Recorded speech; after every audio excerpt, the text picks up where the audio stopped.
everyone, and welcome back. Today we're going to be doing something a little bit different.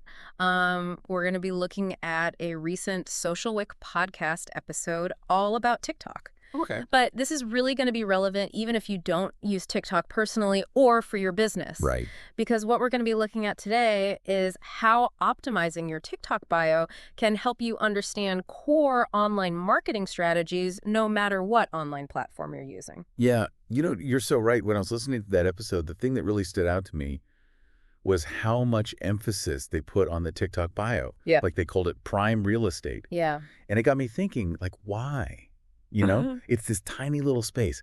Why is it so important? Yeah, it is a tiny space, and I think that that's exactly why it's so important, because it's like this online version of an elevator pitch. Right. You've got to really make your message crystal clear and grab someone's attention in just a few seconds. Exactly. And that's a valuable skill, like no matter what online platform you're using. Yeah. Thinking about it, it's like you wouldn't cram every single detail of your business into a storefront window. You'd pick the most eye-catching things. Yeah. And I feel like the TikTok bio is kind of like that. You got to get strategic with what you put in there. Right. So the SocialWick podcast went beyond just like what you should put in your bio and went into the how. Yes. And one of the things that really stood out to me was how to make that link to your website really stand out. They had some tips that I was really surprised by. Yeah, me too. Especially the part about emojis. Oh, yeah. At first I thought, oh, God, that sounds kind of gimmicky, Yeah. But the more they explained, the more I realized that strategically placed emojis can really make that link more noticeable, like it actually guides the eye.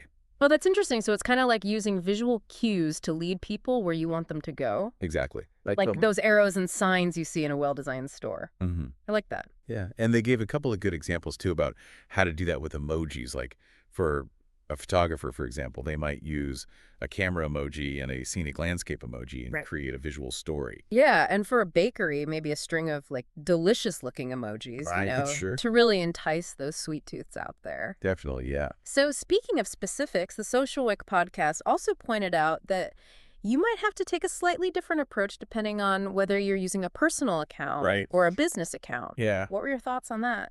Well, it makes sense that, the tone and messaging would be a little bit different for each, right? Like a personal account is more about showcasing your personality and interests, and a business account is going to be more focused on like driving sales or promoting services or something like that. Right. Okay, so let's like break this down with a couple of examples. Okay, yeah. So they use the example of a photographer wanting to link to their online portfolio for a personal account. So what kind of approach do you think would work best there? Well, I imagine they would want to use visuals and keywords that capture their unique style. Like if they specialized in black and white photography, they could use emojis like the black square and the white square, and a phrase like, capturing the world in monochrome or something like that. Oh, that's a good point. Yeah. Yeah. Using those visual cues to kind of reinforce your brand identity. Totally. Yeah. Let's switch gears and talk about the business side of things. Okay. So they use the example of a local bakery. Mm-hmm. What do you think would make their link irresistible to someone scrolling through TikTok? Okay. Well, I think a combination of like really mouth-watering keywords. Yes. And strategically placed emojis, again, would work wonders. I like it. So imagine like seeing something like freshly baked delights and then followed by a string of emojis depicting cakes and cookies and maybe even a coffee cup. I don't know about you, but I'd be clicking that link so fast. Oh, yeah, me too. 100%. It makes me wonder if there's like a psychology at play here, why we're more likely to click when we see those visual cues. Oh, absolutely. Like there's a whole field of study dedicated to understanding how visuals influence our behavior. Wow.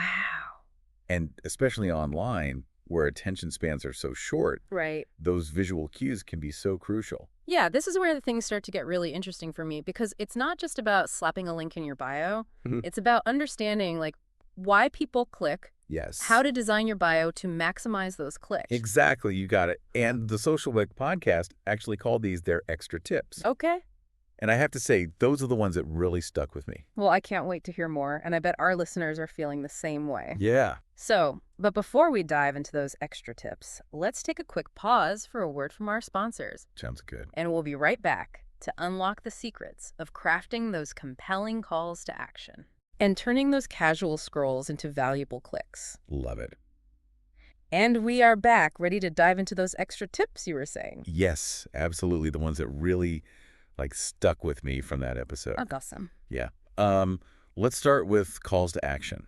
Okay, calls to action. I hear that term thrown around a lot, but Yeah. to be honest, sometimes I'm not entirely sure what it means, like practically. Right. Yeah, I mean, it's actually pretty simple. It's basically like any phrase that tells your audience exactly what you want them to do. Oh, okay. So it could be like, click the link to learn more, shop our latest collection, even something like leave a comment below. Oh, okay. It's just being direct and giving people clear instruction. Okay, so it is about being direct, but it seems like the SocialWick podcast was saying there's more to it than that. Yeah, for sure. It's not enough to just tell people what to do. You have to make it enticing. Right. And that's where the psychology comes in. You really need to understand what motivates people to take action. So what kind of psychological triggers are we talking about here? Yeah. Okay, so think about those examples I just gave. Okay. So click the link to learn more. That kind of appeals to curiosity, Mhm. right? And a desire for knowledge. Whereas shop our latest collection, that might trigger a sense of urgency, oh, I got to get this now. Right, fear of missing out. Exactly. Or leave a comment below that encourages interaction and community. Right, right. I get it. So it's like, it is more than just saying click here. It's really about Right. crafting that. It's about the strategy behind it. Yeah. Yeah, okay. But I imagine this takes practice to get good at, right? It does. It does. But luckily, the SocialWick podcast gave some really great tips for writing effective calls to action.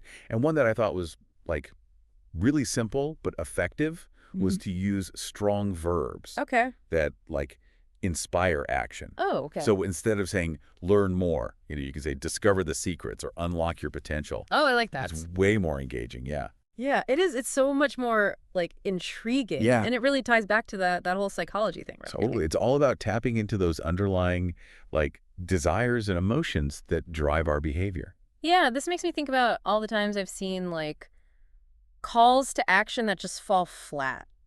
Yes. Like when it's just visit our website with no real incentive or explanation. I'm like, why would I click on that? Exactly. Yeah. Yeah. What's in it for me? Yeah. And a good call to action will answer those questions before they even pop into your head. Right. This is making me realize that I need to pay more attention to my calls to action. Yeah. It's like this tiny little detail that can make a huge difference. Absolutely. Yeah. And the best part is that these principles, they apply to any online platform, not just TikTok. Right. So whether you're writing website copy or an Mhm. email newsletter or even just a social media caption. It makes a difference. Yeah, it really, really does. Okay, so we've covered calls to action. That was a major light bulb moment for me. Yes, me too. What other extra tips did the SocialWick podcast have up their sleeve? Well, this one might seem kind of obvious, Okay. but they really stress the importance of monitoring your traffic. And I'll admit, I've been guilty of neglecting this. Same. It's easy to just get caught up in creating content and then just hoping for the best. Right, exactly. But their argument was that monitoring your traffic isn't just about vanity metrics. Okay. It's about understanding your audience and gathering really valuable data that you can use to inform your content going forward. Okay, I'm intrigued. Yeah. Break it down for me. How can you use traffic data to improve your online presence? Okay, so imagine, right? You've added that link to your website in your TikTok bio. Mm. And you're using a tool like Google Analytics to track where your visitors are coming from. Okay. And you notice that a surprising number of people are clicking on that link from your TikTok profile. Okay. Yeah, that would be interesting data. Yeah. And then you could dive even deeper, which specific TikToks are sending the most traffic? What time of day are people most likely to click? What devices are they using? Okay, I'm starting to see how that information could be really valuable. Yeah. It's it would help you understand what's resonating, what's not. Right, exactly. And then you can use that to refine your TikTok strategy, right? Mhm. So maybe you double down on the type of content that's driving the most traffic, or you experiment with posting at different times of day to see if you can increase engagement. This is making me realize that data isn't just this abstract thing. It's really a tool It is. to make good decisions. Exactly. Okay, so we've covered calls to action, traffic monitoring, both super valuable insights. Are there any other extra tips from the SocialWick podcast that we should hit on? Yeah, there's one more that I think is worth mentioning, and it's all about the concept of A/B testing. A/B testing. That sounds interesting. Tell me more. Okay, so it's a pretty simple technique, but it's powerful. Mhm. And basically, you create two slightly different versions of something. Okay. Like, let's say your TikTok bio, Okay. and then you test them against each other to see which one performs better. So like one with a really direct call to action and one with a more subtle approach. Exactly, yeah. And you can use it for like all sorts of things, different calls to action, different emojis, different wording in your bio. Wow. The possibilities are kind of endless. This reminds me of like science experiments back in school where you change one variable at a time Right. to see what happens. Yeah, totally. It's like you're applying the scientific method to your online presence. I love it. Yeah, it's all about experimentation and data-driven decision-making. And it might sound technical, but it's actually really easy to set up. You've got me thinking about all the different elements of my online presence I could be A/B testing. Right. Like my website headlines, my social media captions, Mm-hmm. even my email subject lines. Like, Yeah, wow. so many possibilities. So many. And the beauty of it is it allows you to continuously learn and improve, Right. even on platforms that like feel as fast-paced and ever-changing as TikTok. Yeah. You can keep up with the trends. This whole deep dive has been such an eye-opener for me. It's amazing how these seemingly simple strategies can have such a big impact on our online success. I completely agree. And I think the best part is that these principles can be applied to any online platform. Right. Like whether you're, like you said, a seasoned social media pro or just starting to build your online presence. Well, I'm definitely feeling inspired to put these strategies into practice. I do. And I have a feeling our listeners are too.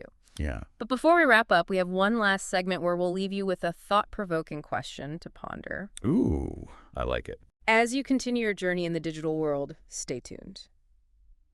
Welcome back to the final segment of our deep dive. I've got to say, exploring these TikTok strategies has really got me thinking about how I can apply these to like all the other parts of my online presence. Right. It's amazing how like a deep dive into something so specific like a TikTok bio can kind of spark those bigger insights. Totally. It's like we've been given this new lens to look at our websites and social media profiles through. Yeah, for sure. I'm curious, what stood out to you as the most surprising or impactful takeaway from all of this? I think for me, it was the emphasis on the psychology behind calls to action. Yes. Like I knew that intellectually, but hearing those concrete examples and strategies from the SocialWick podcast, it really like drove the point home for me. Yeah, that was like a huge light bulb moment for me too. I realized that I've been approaching calls to action in such a passive way. Yeah. Almost like an afterthought, you know? Right. Right, but when you start thinking about the psychology, like the emotions, the motivations, the desires that actually drive people to click, then it becomes a whole new game. It really does. Yeah. It's like we've been handed this secret decoder ring for online behavior. Exactly. And once you have that, then you can really start crafting messages that resonate with your audience and inspire them to take action. So as we wrap up this deep dive, we want to leave you with a final thought-provoking question. Okay. Something to ponder as you continue your journey in the digital world. I love it. All right, hit me. All right, so think about your current online presence. Okay. So this could be your website, your social media profiles, your email signature, whatever represents you or your brand in the digital world.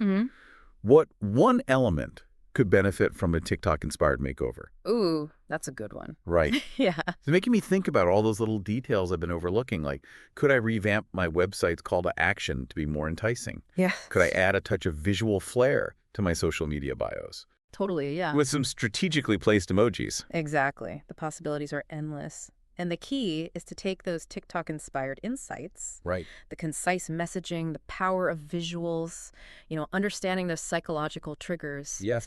and applying them in creative ways to enhance your own online presence. So, dear listener, we challenge you to embrace the power of these strategies. Yes. And make your mark on the digital world. Until next time, keep exploring, keep experimenting, and keep connecting. Thanks for tuning in.